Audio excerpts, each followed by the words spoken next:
don't take me down. Whenever I'd like to open the ABR for October 19th, 2009, starting with general business. Anyone in the audience like to address the board on an item that is not on the agenda? Please step forward. Seeing no one, I'd close that portion and bring it back for approval of the minutes of the ABR, October 5th, 2009. I'll make that motion. Made by Paul, second by Dawn. And anything before item 1? Then item 1. Item 2. Mr. Chair, I don't have an agenda on here for a thing that was pulled off. We'll pull you up after general business. Okay. First Yeah. on the agenda, yeah. Okay, so item 2, I have something under the second part of the motion. Study the overall style of a design that is compatible in style, massing, and materials, and provides neighborhood compatibility and continuity of style throughout the project. Full stop. Continuity of style throughout the project. Full stop. On item 3, provide an entrance to the second unit that incorporates a pedestrian street presence. And on number 6, the board reserves their comments on the modification at this time, pending the above items. Okay. Item 3. Mr. Chair? Yes, Chris. I just wanted to clarify, I'm sorry, back to item number 1. Number Under 1? landscaping, Okay. item, the first one says front landscaping is acceptable as presented. And I guess I'm wondering, is that the plan that Carol and I did sort of on the spot, or is that the way they had shown Well, it? it probably shouldn't read like that, because if you, would it be, That could be confused. yes. So what would you like to see? Provide landscaping. Perhaps front- it could read, front landscaping is acceptable as presented by The board. board, sketched by board members. Because that's really, it was a pre-consultation. I don't know. Keith is shaking his head.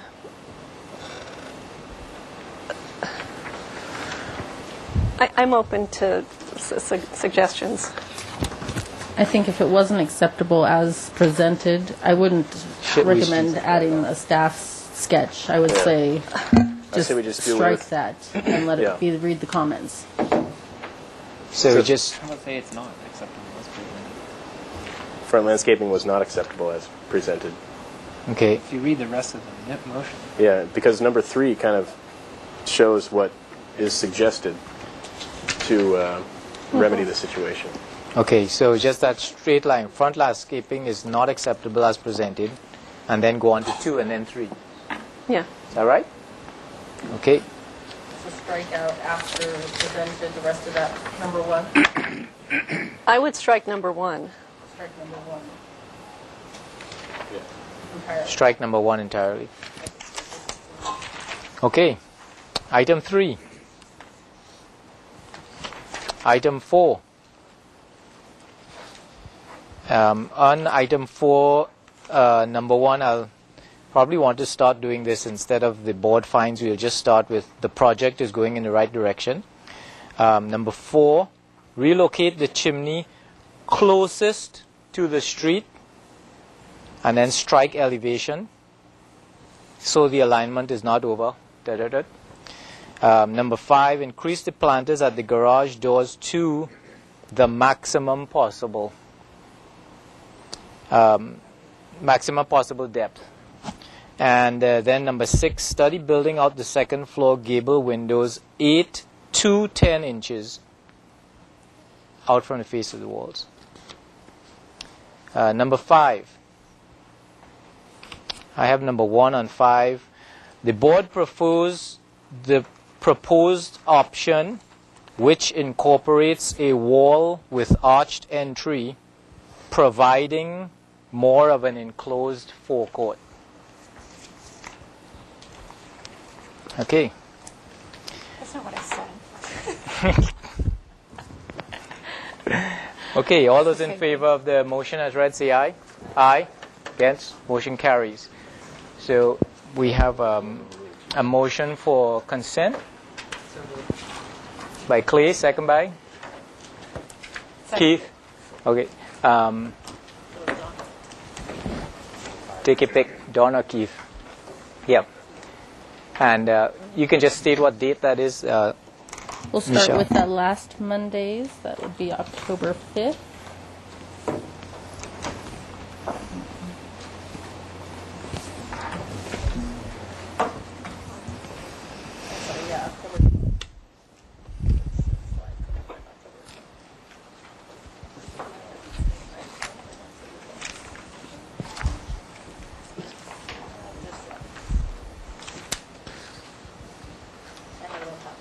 Okay, for last Monday, October 12th. Item A, 221 North Noble Street, approved as of review after final as noted. Item B, 234 East Haley Street, continued indefinitely to the staff hearing officer. Item C, 336 Anacapa Street, continued indefinitely to consent. Item D, 3979 State Street, continued indefinitely to consent. Items were reviewed by both Gary Mosel and Carol Gross. Thank you. All those in favor of the consent agenda as read, minutes, say aye. Aye. Motion carries. Do we have another? Oh, is that it? Yeah, we want to make a motion for today's. Today, by Clay, first by Clay, second by Chris. Go ahead. Consent for today, October 19th. Item A, 705 Norman Firestone Road, preliminary and final approval with conditions. Item B, 421 North Milpa Street, preliminary and final approval with DPA findings and conditions. Item C, 3898 State Street, preliminary and final approval with conditions. Item D, 631 Olive Street, continued 1 week to consent. And item E, 419 West Pueblo Street, will be referred to full board today as the first item. Thank you so much. Items were reviewed by Carol Gross and Gary Mosel. Thank you. All those in favor of the minutes, say aye. Aye. Against? Motion carries. Okay. On to item D, announcements, requests for applicants for continuances, withdrawals, etc. Any announcements? Ready, Sabina? No? Request? No? Okay. Subcommittee report? No subcommittee reports. Okay, that concludes general business. Bring it back to the first item of the day coming up from consent. Is 419 West Pueblo Street. West Pueblo Street.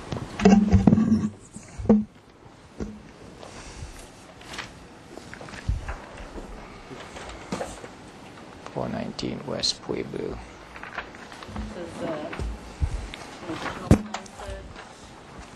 Some site photos, here's an area map. And Carol, if you want to give a brief synopsis as to why it's being referred to. Okay, well, this afternoon I reviewed this on on consent, and I see that Bob just handed me a revised variety of bamboo. At consent, what was presented was a variety that I felt was not appropriate for this location, and another plant would have been a better plant. So it appears to me, not speaking for Mr. Cunningham, but it appears that what they're proposing is the bamboo family, but a variety called Golden Goddess. And that, I think, is what the change is. And at consent, there was no other alternative being offered. So that's why it's here.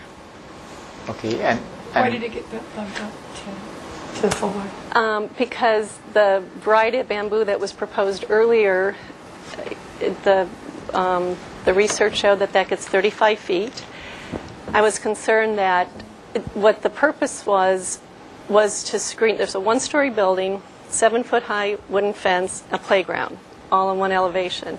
The purpose of that screening, the purpose of the plant was to screen. And I was concerned that such a tall bamboo would actually get stocky and the screening really wouldn't occur, number one. Number two is, being right on the property line, the bamboo, even though it's a dense clumper, it has the potential of escaping underneath the neighbor's property.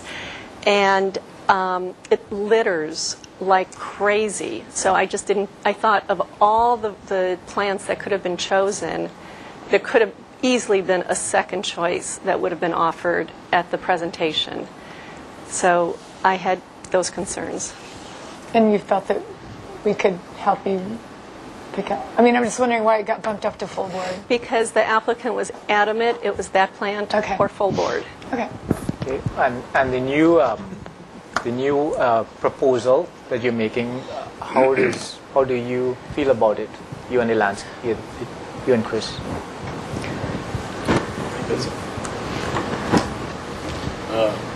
I think this plant would work fine. I mean, it's a little bit somewhat vase-shaped, I think, has a bit of a weeping habit to it. So as long as it didn't intrude too much on the neighbor's area, I think it would work out fine. It's, 10 to 15 foot bamboo. Should work out great. I still have a little concern with the Golden Goddess. If the objective is to screen, it still is going to get tall and potential stalk-like in the screening area where you want to maintain the screen. And my experience with Golden Goddess is that it has intruded beyond 5 feet from where it was planted and have crept along in neighbors' property, and that's my personal direct experience with Golden Goddess. I think it's a little better choice. It's not as tall, but is there anything besides the bamboo family that you could think of? Mr. Chair, Bob Cunningham, Arcadia Studio landscape architect. We can do further research, but the difficulty with this particular site is it's the certified preschool, and there are some very severe restrictions on the kinds of plants that we can use. Obviously, we have to stay away from poisonous plants. We have, I think that the lowest age group here is just under 2 years old. So we're dealing with kids who will put anything into their mouths, and even if it's not poisonous, if it's small enough to be ingested and inhaled, then there's a problem. So we've had difficulty coming up with a suitable plant palette for this project. It's obviously it's been in place for a couple of years, and it's doing okay. The reason behind the screening is the neighbors' complaints, and this was seen by the neighbor to be a suitable solution in consultation with Cottage Hospital representatives. We think that the Golden Goddess will be suitable, and Carol's correct that the Alphonse Carr was too big, and we shouldn't have specified that. With regard to the Golden Goddess, we will plant this in a continuous root barrier of biobarrier, which is it's an underground herbicide, unfortunately, that just keeps roots from growing past a certain point. It is a clumping bamboo, but yes, over a long period of time it can become a problem. But I think if we control it with the barrier, we should be okay. We also want to have something that will stay relatively narrow, and we want something that won't require a lot of shearing, because we're trying to make this as sustainable as possible. This is a fairly drought-tolerant plant, and it also does not involve a lot of shearing as a normal broad-leafed hedge would, where we'd need to shear it regularly to keep it under control. I think if we have arching stalks on this plant, they can be selectively removed and kept out of harm's way. We're also planning next to a 6-foot high fence, so any arching issues I think will probably be taken care of, primarily by the fence itself, because it's not going to grow past the fence. It may grow over the fence, but with a maximum height of 10, maybe 15 feet, I don't think that arching issue will be that much of a problem. And again, it can be controlled by the hospital's maintenance gardener. So, I'd like to stick with this. We didn't have a lot of time to explore alternate solutions. So, if the board is firm on bamboo not being appropriate, then we'll come back in 2 weeks with something else. But I can't guarantee that it's going to be something that we'll all feel is satisfactory. Yeah. In any case, I know that we're not going to be able to find anything that's going to be as benign as bamboo in terms of the green waste reduction. Yeah, I don't think we have an issue with the bamboo per se. It would really be, it sounds to me like they have, because it's the cottage hospital, they will have a maintenance crew on hand. It would be. Well, I'm happy to hear from this applicant that there will be some kind of root control technique that was, not presented, and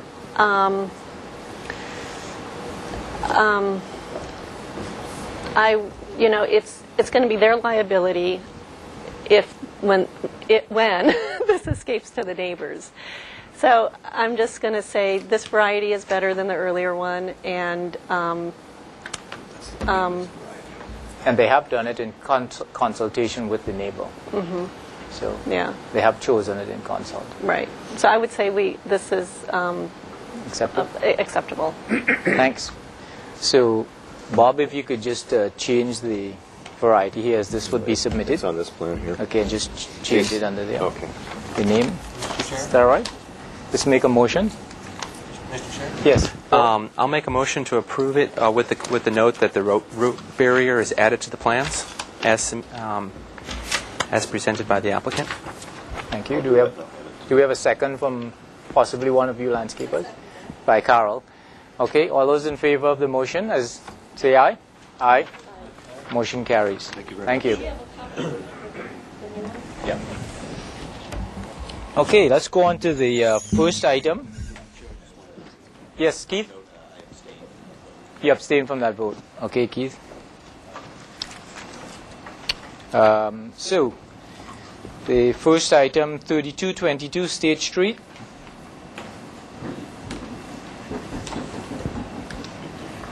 And we have the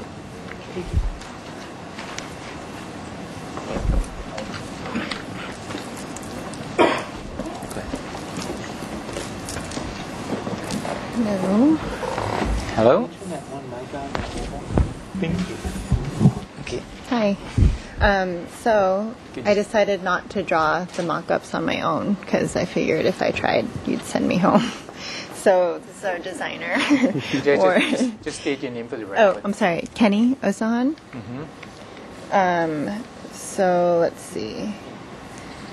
This is, I don't know. This is the color.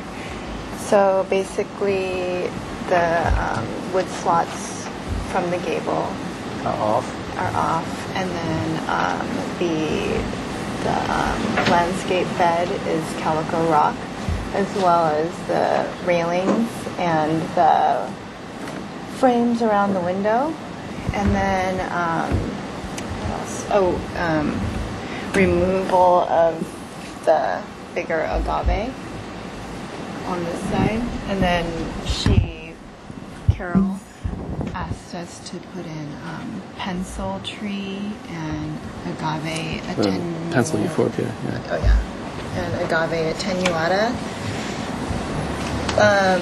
and a couple others that we couldn't find images of online, but and then also that's the finishing for the wood slots. It's a 1 3/8 inch vertical wood post. That's the corner condition. Yeah. So, and do you have a landscape plan that you're presenting in documentary form, or you're just verbalizing it? Oh, I'm just verbalizing it. Well, but the thing is this is what she suggested, along the lines of what she suggested. But I also wanted to propose keeping the agave that we have on there, because just 2 blocks up the street from there is a landscape bed with a bunch of those agaves there. So I'm just wondering, why can't it be there and we can't have it here, and this is contained and it's not close to the street, and this is a lot closer, especially with this cactus right there. Okay. And the curb, you're painting the curb. Yes. Okay, so it's really down to landscaping. And would you two like to comment first? So just to answer your question about that, this photograph is showing a more mature, but yet not mature. This is more like an adolescent. This is a very baby young one. These get really big, like really like 8 feet by 8 feet. So when you look at your area, it doesn't serve you, it doesn't make sense to allow this thing to grow to maturity, because you'll have to move it anyway. It's best that it was cute in the nursery, it was cute in your 1 or 5 gallon container. It's not the appropriate plant for that area. In this case, this one might be allowed to grow to maturity. This one might be allowed to grow to maturity. I'm kind of looking at all that distance. Yours is 1.5 to 2 feet from, it's a different situation. It doesn't have the space to accommodate such a pokey, potentially dangerous plant. And also for your liability. I mean, if you have a child on a bicycle or in a stroller and there's a pokey thing right in the sidewalk, it's not an acceptable plant. Can I ask a quick question? My name's Warren Schulteis. Is it possible, and I don't have a lot of landscaping knowledge, I used to do it a long time ago, but is it possible to bring the agave out of the ground, put it in a 5-gallon container? Would that prevent it from growing full size? Let's just cut to the bottom line. Not appropriate plant for that spot. Now, your money that you paid for that plant, put it someplace else. Put it in a pot someplace away from a public sidewalk. Not appropriate for that spot. So could we just move on to the next issue? Well, I mean, I don't understand why this isn't appropriate for the spot, but this huge thorny cactus is right on the sidewalk. Well, I'm not really saying that's appropriate either. We're only looking at your project. I think for these folks, and I've worked with them for a few years now, the question isn't so much like whether it's appropriate or not, or whether it's good looking or not. I think they actually like the look of the new agave that you recommended. But in this case, buying a new pot, even paying me to do these mock-ups, it's been hard for them. So I'm concerned that that's going to be more of a financial burden than they'd be able to handle right now.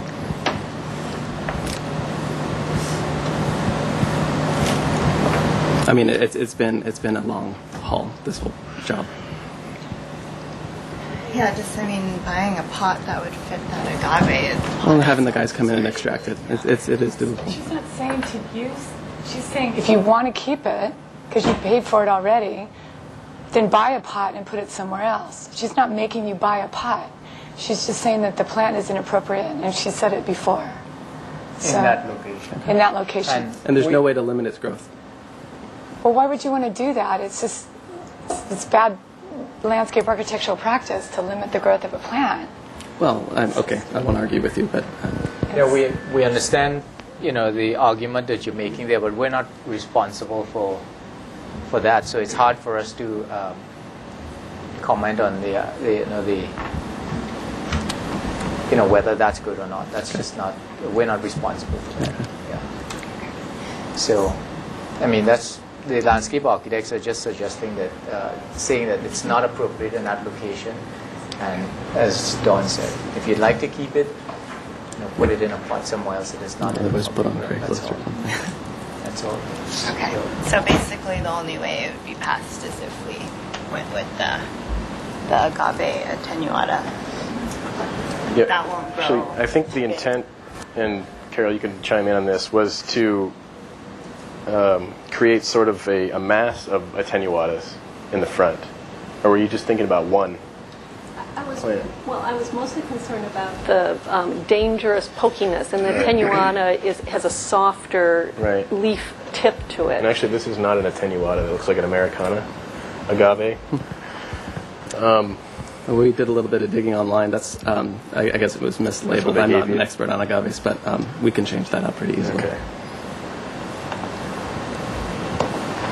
Okay, well, So, would you guys be okay with it then if we removed this agave and replaced it with the correct agave attenuata and the Well- pencil tree?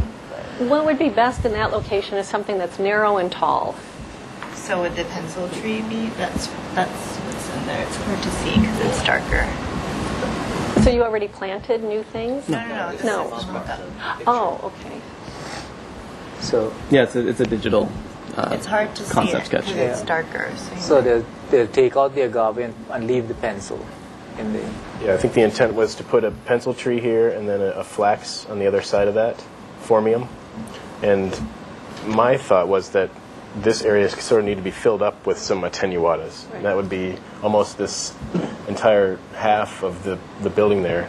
And you can get those attenuatas fairly easily. are these going to grow in more though? These little clear guys, and then are they going to fight with each other? It's kind of hard to tell what those are. I think that he left room for growth.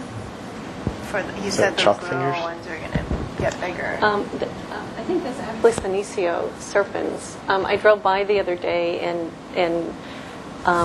you had a good start. I mean, I don't want to, come across as saying what you did was all bad. It just doesn't fulfill the function of landscaping in front of the building. So it's not just that it's pretty, it fills up the big blank areas, and it actually has a good streetscape that's safe and really improves your property.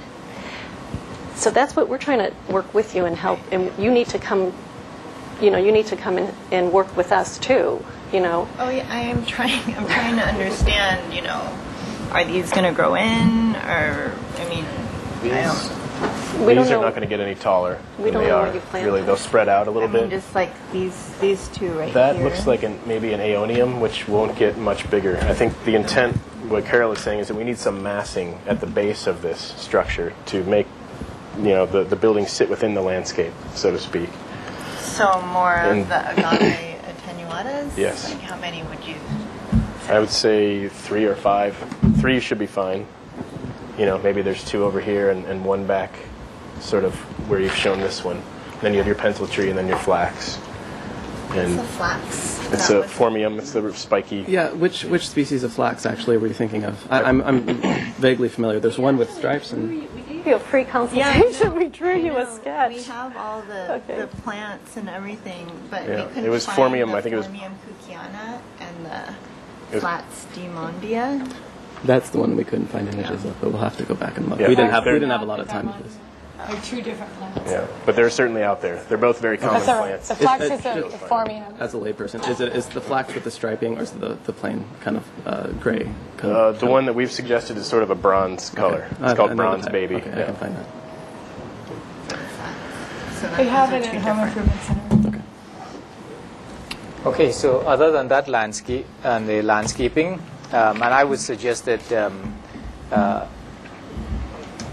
think that once you settle that with the landscapers, everything is going to be fine, and the least amount of work that you need to, even if you were to take this and mark it up with a pen to show what it is that you're putting in here that they have So it asked can be a for. little bit more rudimentary. It could be sketchy. rudimentary, but at least it must carry the information. Okay. It must not be inaccurate then. As, So you just want to see both sides of the plant are bulked yeah, up. we're not saying spend a bunch of money. Just say, give us the information Okay. accurately that we can just pass it on to Sure. the city as a record. And the one thing that I'd like to say is the end piece that you're using here, the end piece should cover the ends of the little square pieces of wood and also back to the wall. Because if you just cover there and then you have the gap that you see the stringers on, it isn't as nice. So if you could just have that width that goes back to the wall and the face that's facing out towards the street be as narrow as possible, like 1 inch or something like that would be fine. Okay? Okay. So, do you want us to come back with the mock-ups of both the finishing for the slats and I can put that in words right now if you'd like. Okay. And we could come back. You'd come to consent then with the landscape. Okay, so I'd make a motion Mr. for. Chair, let me just note public comment. We have one letter of opposition from Ms. Paula Westbury. Thanks very much. Coming back to the board, I'd make a motion for continuation to consent board with the following comment.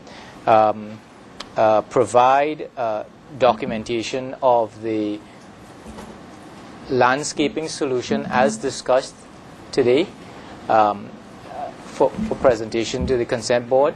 For the end pieces to the lattice work, have the portion facing the street to be about 1 inch wide and have that member go back to the face of the wall and have it oiled or painted the same color as the wood trellis. Is there anything else? I think that's it. Otherwise, everything else is satisfactory. Okay. Mr. Chair, under comments, could this be preliminary approval with final on consent? Yes. So this would be preliminary approval with final on consent. Okay, so who can make that motion for me? Yeah. Carol, make the motion. Second by? Second by Chris. All those in favor of the motion, say aye. Aye. Against? Okay, motion. One abstention. I'm going to abstain as well, just because I missed the first one. 2 abstentions. Motion carries. So you can come back on consent just for that and just do that. I'll fix that up. Yeah. Thank you. Okay. Thanks very much.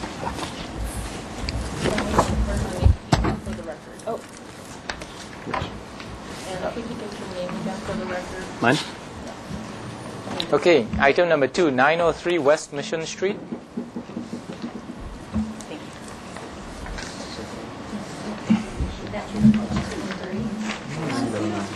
Sorry. It says Mission. Oh no, that's the. Sorry, I'm reading the wrong one.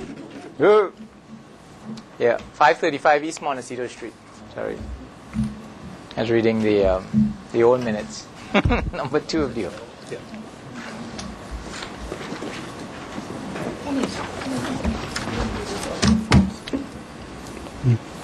You could state your name for the record. John Campanella, Command Homes, we're the applicant. Jeff Chelwick, William Hesmolsh Architects, Senior Principal in charge of the project for design. Bill McReynolds, City Ventures, Vice President of Development. Okay. Chair, I have a couple of comments I'd like to make as the yes, case planner please. Yep. on this, just briefly, to give you an update. This project was reviewed by the ABR back in 2006, so it's been a while. What's happened since then is an EIR was prepared. The project was approved by the Planning Commission in 2008.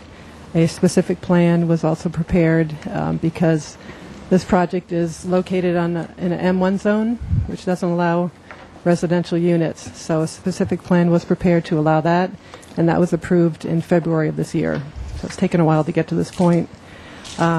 Since then, the applicant has partnered with City Ventures, who's here today, and has taken over the project, and they have come back with a redesign. And as part of that, they're requesting a substantial conformance determination to staff. So what we've done is required them to come to ABR to get comments. You'll see they're proposing a conceptual design today. We'd like your comments on this, and we can also show you the previous plan that you looked at back in 2006 and the one that was approved by the Planning Commission. Yeah, I think that would be good. So because we have some minutes here that went to Planning Commission to the previous one, and it's has it changed considerably since then? It has, yes. The comments relate to the one that was approved, and now this is a new design. Instead of 6 buildings, it's 4, and the applicant will go through all the different changes. But we'd like just your comments on this. The next step will go to the Planning Commission at a lunch meeting, and then if we decide to allow them to go forward, they'll be coming back to you for both preliminary and final. So you'll have opportunities to look at Okay. more developed plans. Right now, just if you could provide comments on the overall site plan and such. Okay, That'd so be what great. I'd like to do before the presentation is, knowing that it has made some changes, I'm still going to just go through quickly some of the key items that we have in the last minutes, which may or may not apply to this project, but it just keys you into some of the things that we were looking at or the board was looking at. The board finds that the revised proposal is supportable as it contains smaller buildings, provides more usable ground level space, and has less overall mass than the previous proposal. The board is concerned with the apparent repetition of one building style with only slight variations. Studying adding more variations to buildings A and B. Study refining the end elevations along Calais Cesar Chavez. Study adding more variety at building corners. Simplify the architectural forms through differentiated plate heights and simpler gable forms. There is concern by some board members that the stairwell entrances appear cave-like. Restudy and refine the human scale of the entrances. As to the street entries, the board is comfortable with the conceptual east elevation entry arcade element form and looks for the south entry portal to be moved closer to street to allow more usable open space within the project. As to site planning, study partial usage of the access easement to the west to provide access to the first motor court located between buildings 5 and 6. And B, to allow the central paseo north to south to connect to the main paseo east to west, thereby reducing the length of the motor court between Montecito Street and the center buildings 2 and 5. Use significant trees, especially along the street elevations, to mitigate the 3-story facades and include more landscape, especially at the driveway motor courts, even if a slight widening is needed for this to occur. Offset the opposing windows to alleviate privacy concerns and reduce sound. If possible, provide some level of enhanced pavement at the motor court, especially the shared motor court, and to lesser extent the motor court to the north. Make the space between the south buildings wider with additional landscape. Thank you. All right. And you can proceed with the presentation.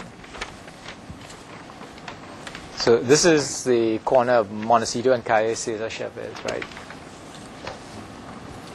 Do you want me to go? Sorry, Paul. And possibly, just for assistance of the board, we do have a previous submittal that we could put in that might add to those comments. This is the site plan. That was previously approved. The previously approved site plan. It's kind of, if I may? Yes, go right ahead. Sort of informal. Yes. If I may go into, I was writing some notes down from the comments before, and if we were working on the project previously on this go-around, taking the comments into account, we could almost say we would come back with this solution to solve a lot of the problems that were asked for originally. The repetition of the buildings over and over again, the massing of the buildings all being 3 stories, the porthole that was sort of dark and enclosed, and providing more usable open space.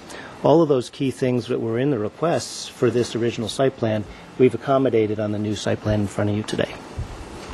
If I may, just to go through briefly, the overall concept, whenever we're looking at an infill site, is to be as sympathetic to the surroundings as possible. In order to do that, you have to take a look at all the 3 critical things in design. The first one being site plan, the second one being the architecture of the building forms, the plans themselves, and the third thing is the design style. So you got to integrate all of those together to get a successful project. What we're seeing on a corner condition, what we'd like to see is, instead of a building that has a front and a side, a building that has fronts on 2 sides, so that it addresses this corner condition, instead of having front doors on Montecito and sides on Cesar Chavez. If you come up with a concept where you create a courtyard, then that will address the street in that sort of positive manner on both sides on a corner condition. What we wanted to do here was you got to do something that makes sense. By dividing it in half in quarters, you can achieve one courtyard building type that has 12 units in it that will create a sense of space and place for those 12 homes and residents, create better outdoor amenity for them that's semi-private and secured. It's not an alley between buildings that are 3 stories. So you create that sense for the smaller. You break down the scale of the neighborhood. It's not one 48-unit project. It's now a 12-unit cluster home.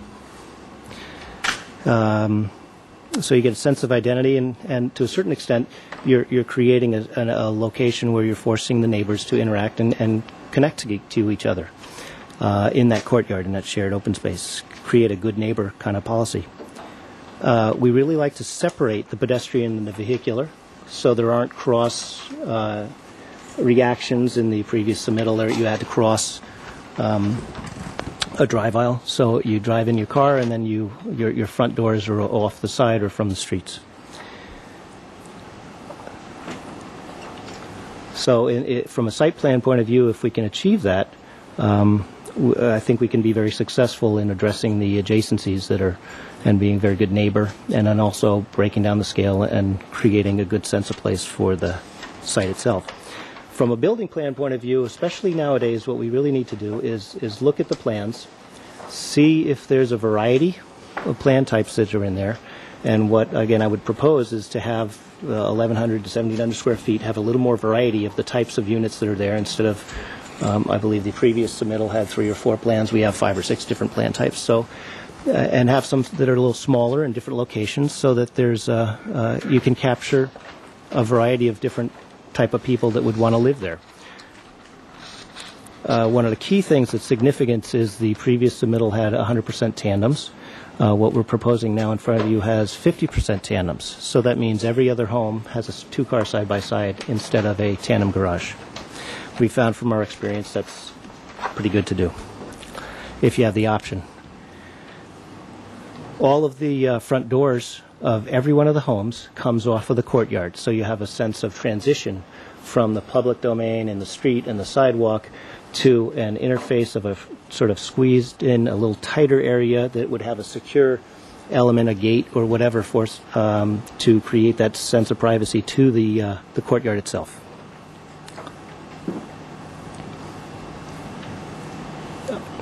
Yeah, I said earlier there are different design styles. We don't have plans in front of you, but we've done similar plans over the years, and it will give a variety from 2-bedroom to 3-bedroom plus a den even. One of the things that is real fun in a living environment like this is dominantly, in the previous scheme also, is that the dominant living areas are on the second floor. In our proposal to you today, 2 out of the 12 units in each one of the clusters has the dominant living level, living, dining, kitchen, and maybe a den on the first floor. What that does is it does go back to solve one of the issues before about massing, to give a substantial 2-story element that's generally in this location, so that coming around the corner you will see 2 and 3 stories stepping up. The softness of the 2 stories on the edge is important, and also the entering into the courtyard itself of having a smaller or lower massing. So we've achieved a variety of unit types. We've created a breakdown of the scale into a smaller unit development, and created an appropriate site plan, taking the comments from before and proposing this in front of you today. The last thing, as I said, is design style. Of course, when you have a courtyard design style, what better than a Santa Barbara look in the California courtyard homes have been around for many years, and that's what we would propose doing, and that's what the rendering shows to a certain extent. Okay. Are you going to go into the individual layouts and everything, the plan, and explain it, or? I could go into more detail if you would like to do that. Well, certainly. I think what you've told us is some generalizations on the techniques that you've used. Yes. And what we'd like to see is this is what you're proposing to go ahead. Please go ahead and explain it in detail so that we could comment on it critically, no as problem. opposed to just commenting on it. Mr. Chair, if I may. I don't know if I'm the only one, but I don't know where the adjacent buildings are. I don't know where the photographs are. Yes, I'm Mr. having Chair. a really hard time Let us. with this. Mr. Chair, can we just open it up to questions and comments? Okay. I need more information. Yeah. I mean, there's nothing, there's no adjacent properties, there's no photos, Right. there's no context. Let's go through our... Okay, let's first just the generalities before we hit the comments. Okay, Keith? Mr. Chair? Yes. Just to open public comment real briefly, we have a letter of opposition from Ms. Paula Westbury. Okay. Quick question here, because everyone's going to ask here. Do you have photos of the adjoining buildings? Not at this time. No streetscapes or anything? The photos are here. I just Keith hasn't. Nope. Thank you. Okay. I don't have them personally. So. Does everyone know where the site is? Sorry? I know where it is. Okay. Dawn? You? Yeah, I know where it is, Okay. but I want to see what it looks like, and I'd like to see the adjacent properties. I'm having just a really, I mean, I don't know how a project gets submitted without adjacent structures. Where are the plans? I mean, this is a nice sketch, but where are the plans? Mr.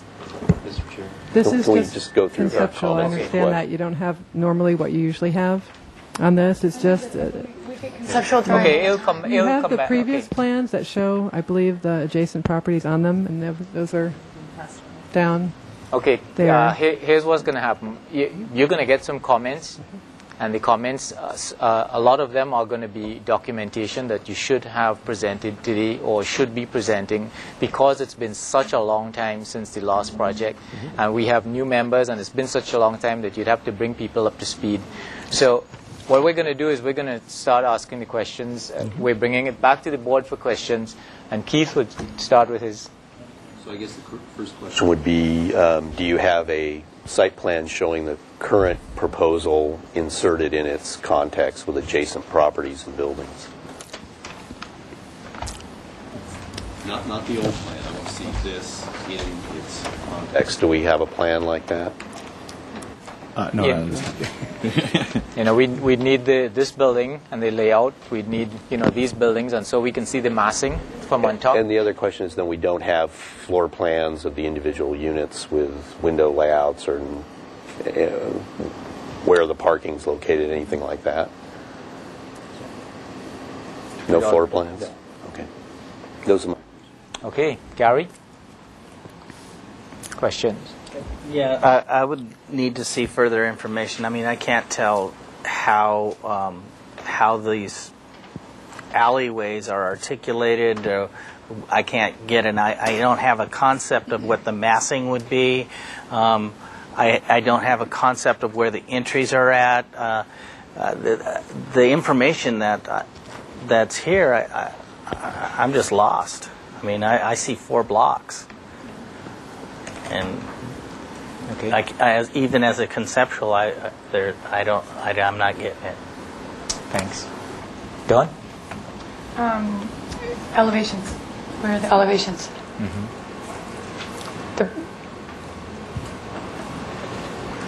Do you have elevations? No. Okay. No. No, I'm sorry. The 2 plans in front of you is what we were requested to do to get feedback and understanding of if this is a direction for substantial performance. That's my understanding of what the process was. Forgive me for not giving the information that's in place for what's needed on the checklist there. Well, in terms of substantial conformance, I just want to give, it is considerably changed since the last project. So for us to be able to give something like substantial conformance, we need to know as much as we knew about the last project. And what we don't have here is enough information to compare this to the last project. We do see that you've blocked it up into 4 blocks and that you have access down the middle, general planning, and you do have a picture of the front, and we maybe could comment on the style of it and the 4 block arrangement that you have. But as far as substantial conformance, we're not even going to be able to go close to it. Okay? So, Paul? The don't fret. It looked like you know what you're doing. We just don't see it. So don't worry about that. It was, but the comments that people are making is the massing and the articulation along the egress ways is just information that we need to see. So we'll look forward to seeing new drawings, additional drawings. Yes, Clay. Coming back Just around. 2 questions, and we'll come back around for. Yeah, I don't have any questions then. Yeah, Carol. Okay. Well, I'm just going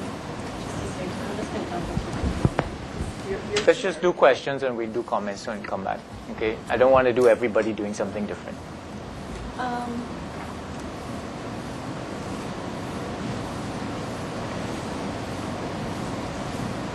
Okay, so I guess my question would be,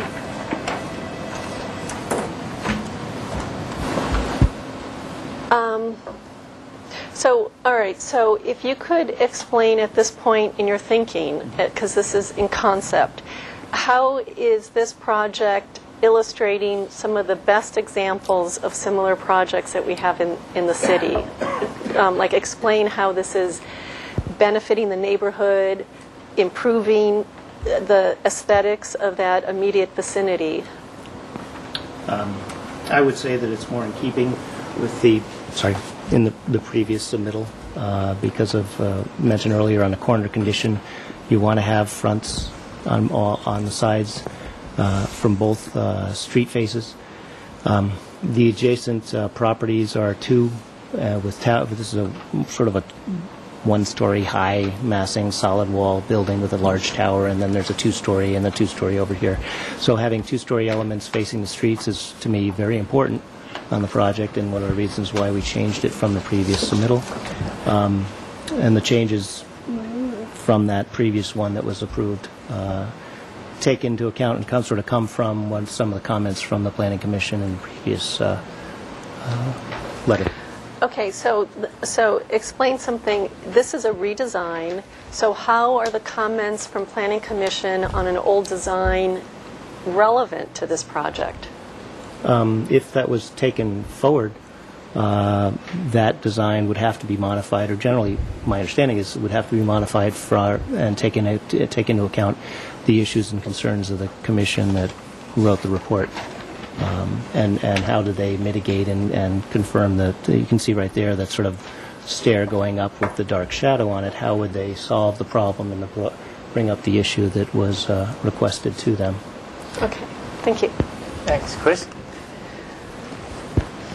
I don't really have any questions per se. I'm kind of siding with this side of the table as far as needing more information to make a judgment call overall. Okay. Thanks. In the comments, straight away. Keith? Well, yeah, as you've already gathered, I think the first comment is we really need to see this new proposal in context, both in plan and streetscape elevation, and we need to have floor plans and elevations like every other applicant who comes in here so we can properly evaluate the project. That being said, I will comment on what we do have before us. And my gut is going to 4 larger blocks over multiple smaller pieces is probably heading in the wrong direction. 2, we have this repetition of the same piece. It's just rotated around so the courtyard doesn't take into account any sort of natural orientation to the cardinal points in the sun. And in doing so, then you're treating the corner the same as the mid-block and Montecito Street the same as the interior lot line. So there's no acknowledgement of the different conditions, both from an orientation and from an urban standpoint of the different conditions. So I find that kind of difficult to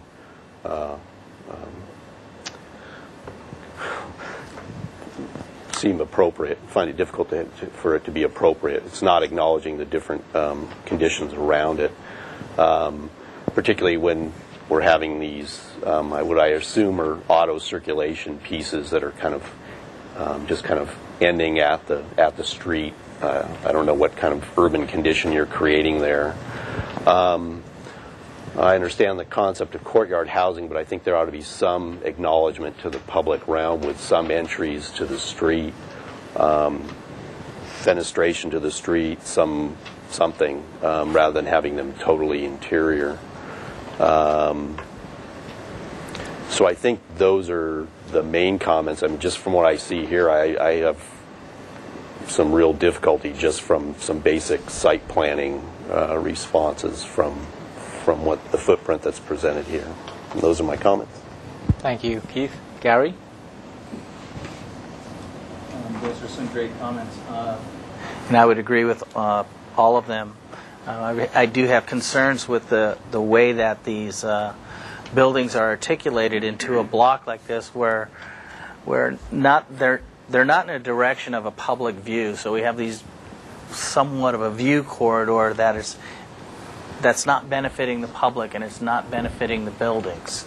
So and being as narrow and tall and they're like two little canyons coming through here, these areas, and I'm concerned, and not having enough information to see how it's going to work, but I am concerned with the layout of these buildings and how they are articulated to the public. Thanks, Gary. Dawn? Yeah, I agree with the previous comments that were made, and my first impression in looking at this was very similar to what Gary and Keith said, and that's this kind of wind tunnel effect that's going on, and I'm really concerned about light and air. And I'm seeing, the reason I asked you about elevations is because you're saying 2 and 3 stories, and so that concerns me where the 3 stories are and how much light is going to get in these courtyards.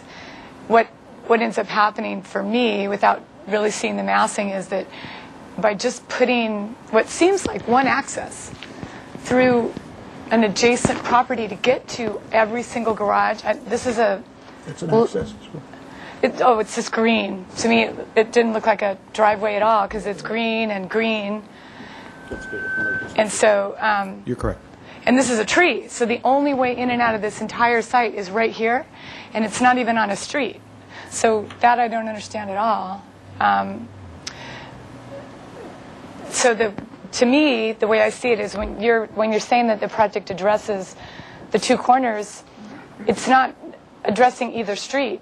It's closing its back entirely on the neighborhood by forcing everybody that lives in all 48 units to go through an access easement through an adjacent property to get to the garages, and that, as well as the light and the air,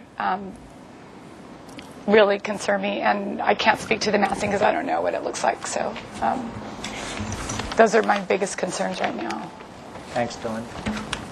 Paul? I like those comments because those are great. The one thing that I noticed in the old drawings and these drawings and being familiar with the site is that you need to elevate the living floor areas is certain.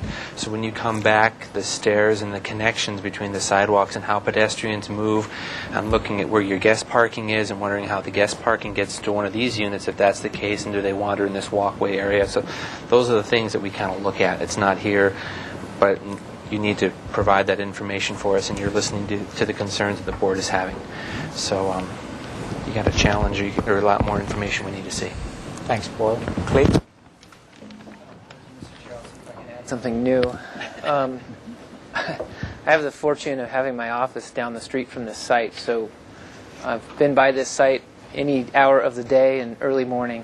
Unfortunately for me, I gotta say, I've been watching this site for a long time, kind of do what it's doing, and this is an interesting neighborhood. It's one of the few streets in town where you can park RVs on it, and there's a lot of people that, with the latest economy, have been sleeping in their cars parked on this street. It's right up the street from the rescue mission, and it gets quite an interesting following of people that are here at all hours of the evening. Across is Casa de la Raza, which has events probably 2 or 3 times a week with DJs and dancing and all kinds of stuff. Those are all things I think you need to address, but that's not our purview. for me, what I'm having a hard time with, other than the things that were mentioned, is how the buildings are addressing the north property line. There's 80 feet or 90 feet of building frontage right at the property line, at the northwest corner, per the survey and the previous submittal. The previous submittal held itself off of there and had a drive aisle that created a nice buffer between those existing buildings and the proposal, and this proposal does not. It pushes right up to it. And I think site planning, in terms of site planning, I think that's a real detriment to this project and this particular proposal.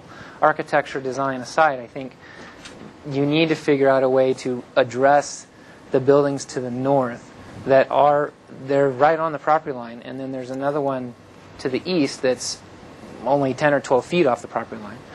So that elevation to me, I think, is very important in how you're going to address that.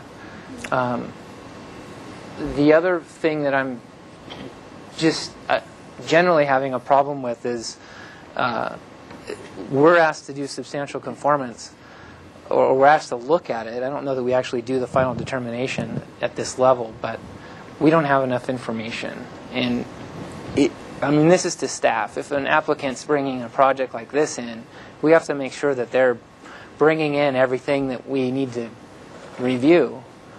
I can't so much get a mailbox into the city without bringing site plans and elevations and base flood elevations and everything else in. And here we are looking at how many units? 48 unit project, completely redesigned from where it was a year ago. It's just totally not, I'm sorry, this is just totally ridiculous that we're given just this amount of information to look at. So given that, today I couldn't even come close to thinking that this project is substantially conforming. And I think it has some real serious site planning issues. Thanks. Carol? I'm just going to stand up so I could point. I agree with what all of my colleagues have said thus far. And I just want to add a couple things just to throw it into the mix. So what I'm looking at that I think in your concept development could be improved is as somebody is either walking or traveling down these two major streets and they look into the project, they're actually just looking down a driveway and then they're looking at the back of a car. Here they're looking down, I guess, a driveway and then they're looking here. There really isn't anything that is offering the community these little paseos, these little things that really make Santa Barbara multifamily developments really charming, where you're knitting it back into a community. What I have a concern about just looking at this is that you have your program of 48 units and you have X square feet of open space for the residents to enjoy. And to do this quad kind of arrangement, it's almost forcing these people to stay in their courtyard, these people to stay in their courtyard. So the open space available becomes very small and very isolated, and it's really not creating a mini neighborhood community within the development. And you know, if this person has children and they want lawn, are they really welcomed here? If a person wants to have a little party, are they welcome to this hardscape? It almost seems to me, and the reason why I kind of ask the question, is this really illustrating the best example of multifamily development in Santa Barbara? Because I feel the most successful ones do create a mini village. And we have many examples where it's highly effective, even having a little place for children. Because if you're doing, it's not called affordable, it's called below market. Oftentimes, there are children that are moving into those units, and to have a little play area for children that makes sense landscape-wise, that if you have this much open space, maximize the usage. And this almost looks like it's like a government project where you're kind of and I don't mean, I want to respect the talent that's here at the table, but I'm not really seeing the Santa Barbara Paseo Village that Santa Barbara is really known for our multifamily developments. And I'm not seeing the best example. And I'm not seeing that the neighborhood is having these little peekaboos, these little fountains that we could look into, inviting. The other thing I'm not seeing is if a person enters, let's say that's their front door, and I don't know since they don't have them, they come in, and so is this their back door? There's no paseo that's allowing them to go through their unit and then out into the street. There's no circulation through. There's no relief. You know, the massing doesn't really allow for adventures going through. So, site plan, I'm not seeing what I think Santa Barbara is really known for their multifamilies. So I really do have a concern about just the basic site plan. Thanks. Chris?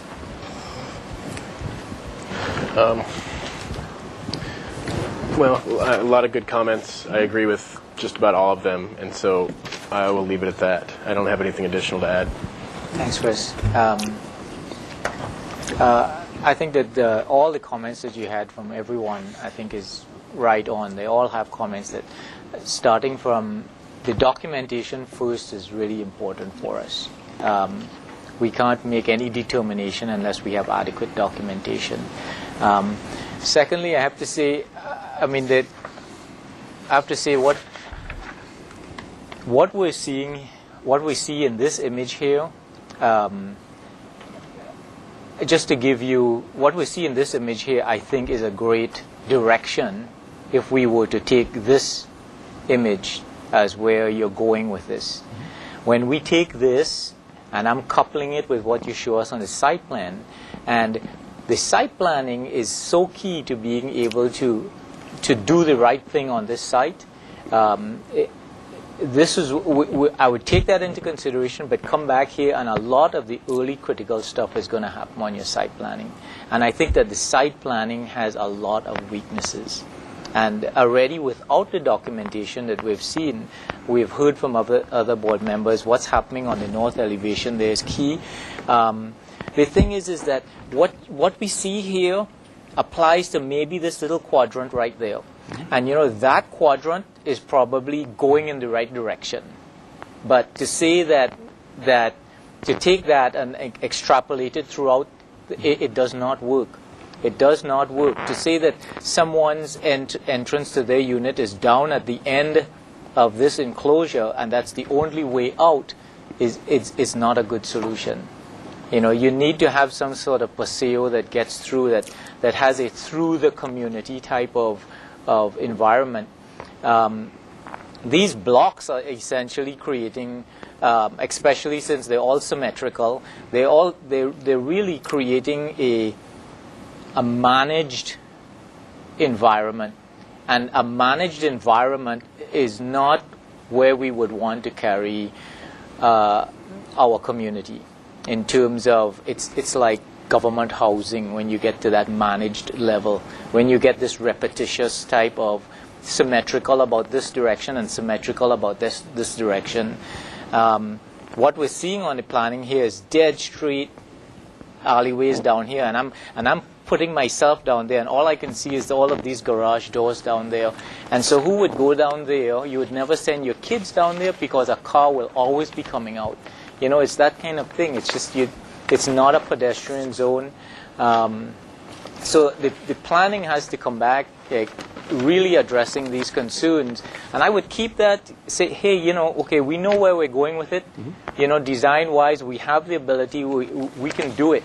But this has a long ways to go in the site planning before we can start to bring this back into conformance or to say that it's getting to a good direction. And I wouldn't go into too much more of the little things because it's almost like, you've heard it over and over from the other members. So would you like to say something short before we... Sure. Yeah. Since we put in two plans already, one for a 90-unit project that was denied on a podium with everything built at once and paseos. Yes. Then we came back with a 48-unit project. This is a below-market project. We needed the density. The density was approved. The current plan, as we have tried to address, here's Montecito Street. Okay.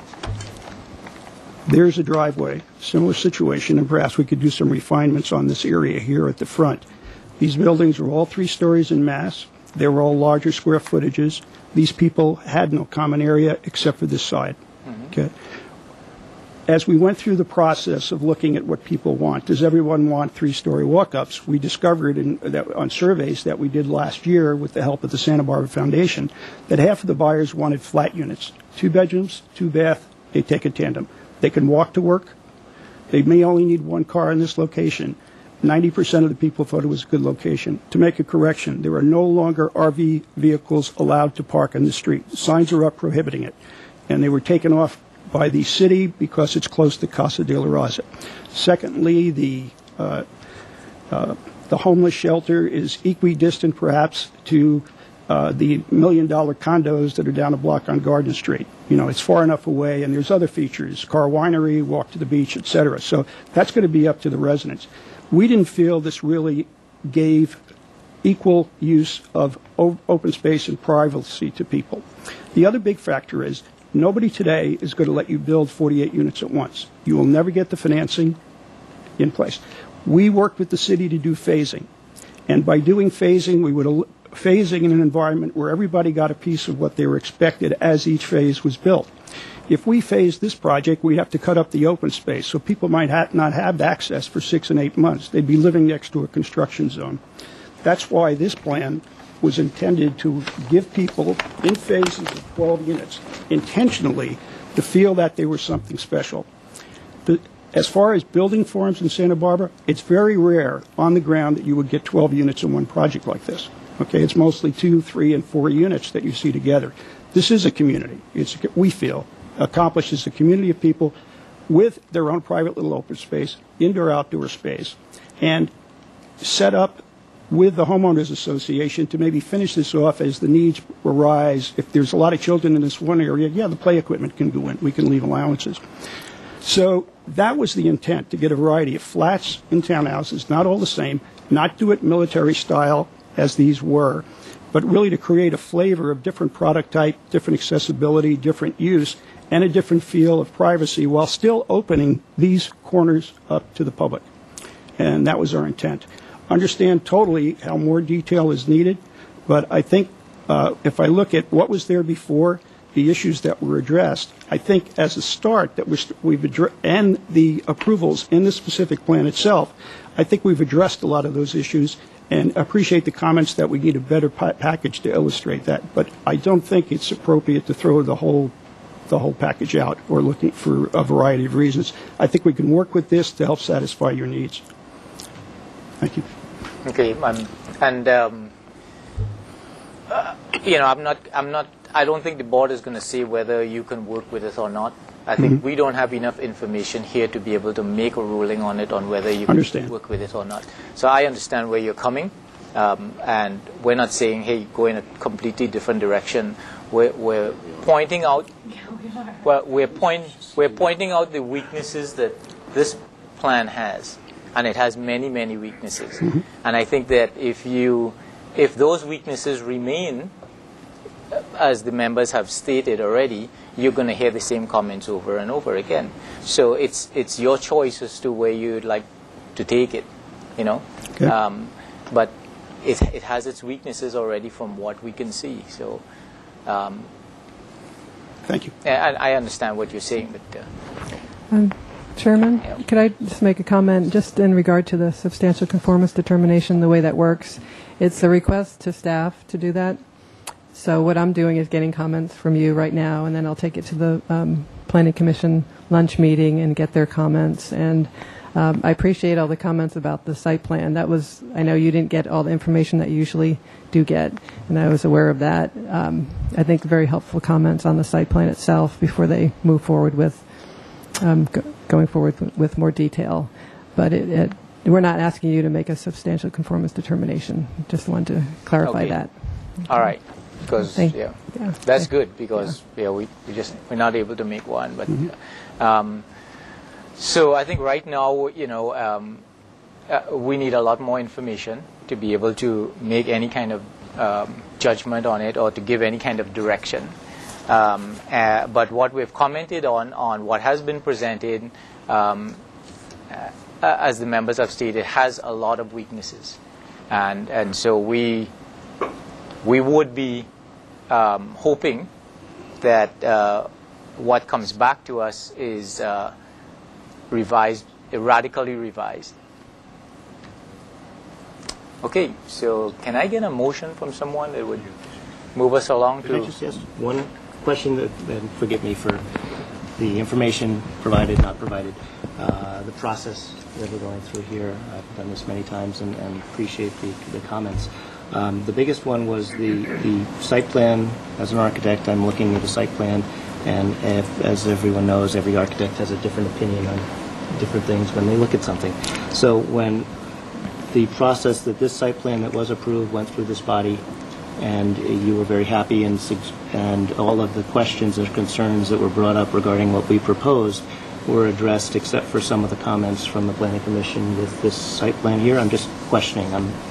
Well, I wouldn't go, when you say they were addressed, I wouldn't say that they were successfully addressed in this presentation. Because as an architect, again, when I looked at this, what I said, can we soften the edges? Can we create more of a two-story mass? Can we provide the front and side courtyards on both streets instead of a side here and a front here? If you look at the building and the layout on the site plan, we have mass and a mass very similar to what we have on our proposal, and the separation between it. This is all 3 stories. We're having half 2 stories, half 3 stories. So from a public realm point of view, our project is softening to the environment and to the adjacencies. Versus what was. So I guess my question is, if this is the direction plus revisions from the letter, or what's the feeling of that? I personally would say that what you have just verbalized there about this being more pedestrianly open, I think that's disputable. Because one of the things that this proposal did here was in breaking the massing, while this may not be, as we had many comments on this was acceptable to a point with our comments. And it had issues that had to be worked out. So this wasn't a successful solution as yet. It was going in a direction that could be worked on. What this had, it had multiple entries, so the street was, the blocks were broken up into smaller massings or groups of massings, and it had more entry points or paseo entries than your project is showing, which is a big block and 1 entry. And the entries that you're showing are very sterile, for want of a better word. So, you know, where you were going with this being a better direction on here, it is definitely not clear that that's the case. So I wouldn't want to comment on your verbalization, because we just do not have enough information. Mm-hmm. And for us to just say that that's a good what you've said is a good thing, I wouldn't even go there, because there's just not enough information to go there. Thank you. Okay? Appreciate it. Thanks. Okay, so can I have a motion? This would be indefinite continuance. Cheryl, take a stab at it. Yeah. Okay, this is indefinite continuance back to full board with the following comments. The applicant is to return with a complete submittal per the city ABR submittal requirements. The board has serious concerns with the site plan as presented, particularly the scale and grain of the proposed building blocks, the lack of pedestrian connectivity between the project open spaces, the lack of acknowledgement to different site conditions at the edges of the property, the lack of acknowledgement of solar orientation to the open spaces, the potential, I'm going to say, monotony or lack of human scale in the auto circulation areas, the lack of multiple entry points for both pedestrian and auto circulation, and the lack of what we see here as far as lack of orientation to the public streets and public face of the project. That's it. Thank you, Keith. Do we have a second on that? Second by Carol. Under discussion, anyone? Well, thoughts they have? Keith? I mean, if it's okay with the maker and the seconder, I think that the applicant needs to address the buildings along the north property line and how the proposal abuts those. I agree. Okay. Thanks. And so, under this, any other comments? No? So all those in favor of the motion as read, say aye. Aye. And against? No. Motion carries. I'd like to say one thing before you go. You've heard a lot of what could sound, I know from your side of the table, is a lot of negative comments, and it's sometimes when they come one after each other, and there is no breaking it. It can come across to you as being very adversarial and very negative, and that's not how we want to sound. What's happened here is that we see something that's presented to us that is an extremely important project, very, very big, and we don't have any information that would alleviate thoughts or fears that we have about what we're seeing. Mm-hmm. So we have this built up,